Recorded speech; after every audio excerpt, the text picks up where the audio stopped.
By this point, you've hopefully started to form a clear picture of who you are and where you want to go in the next stage of your life. If not, don't stress over it. Just keep exploring options and resources to find out what it is that makes you tick. Sometimes it just takes trial and error. Our job here is to simply reduce as much of the error part of that as we can. So far through this program, you've identified the roles you play and how they might affect your career path, the values you hold, and the lens that you see through. In this module, we're going to round all of this out by exploring the concepts of vision and mission. At its most extreme, this module is about the legacy that you want to leave behind. But this is the important part, because all of that stuff about who you are and what you're meant to do in this life is worthless if you don't put it into action. So this is the action part. First, close your eyes. I want you to imagine we're years and years into the future, and like Scrooge in A Christmas Carol, you're seeing your own life's end. What does your tombstone look like? More importantly, what does the inscription say? They're usually just a few words long, the epitaph, but they can speak volumes, and they get to the heart of who you were as a person in life. But simply, they point to the legacy you leave this world when you're gone. As an example, Martin Luther King Jr.'s epitaph was taken from his own words as he stood in front of the Lincoln Memorial. Free at last, thank God Almighty, I'm free at last.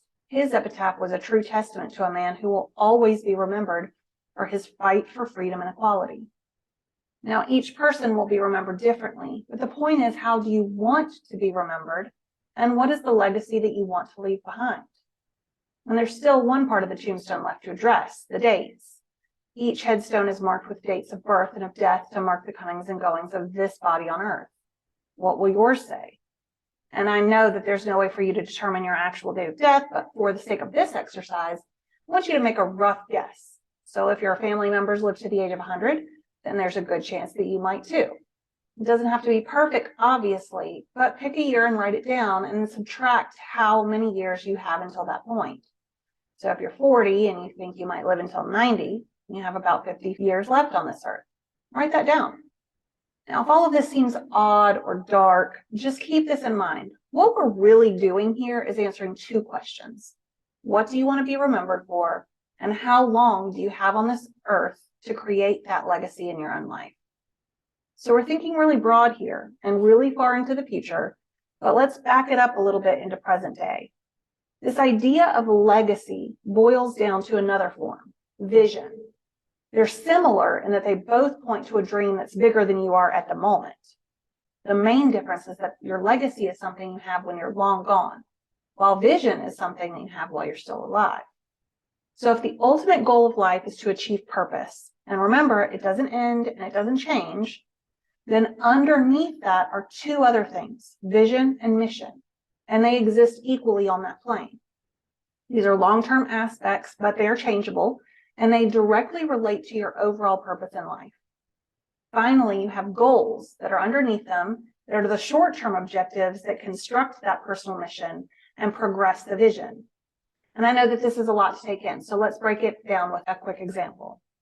Let's say Joe has determined that he wants to leave a legacy where people remember him as always caring for others. And his overall purpose in life is to help those in need. Now, that purpose may be expressed in numerous ways, but let's say that Joe also has a vision to reduce the number of homeless veterans in his community. That's how his purpose is expressed. With that vision in mind, his mission or his plan for achieving that vision becomes to create an organization focused on providing housing for veterans, as well as job training and other resources that a group of people might need. His goals, the tasks and objectives that bring the mission to life, might consist of things like expanding his network in the local community, establishing nonprofit status, or researching gaps of services in this area.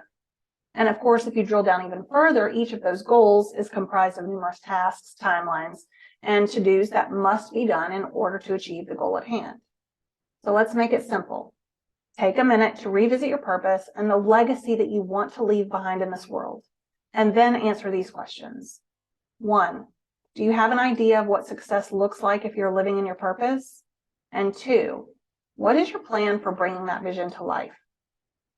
The first answer points directly to your vision, and the second, your mission. We'll dive into goals in a minute, But for now, answering those questions will help you get a really good hold on what you're supposed to be doing with your life.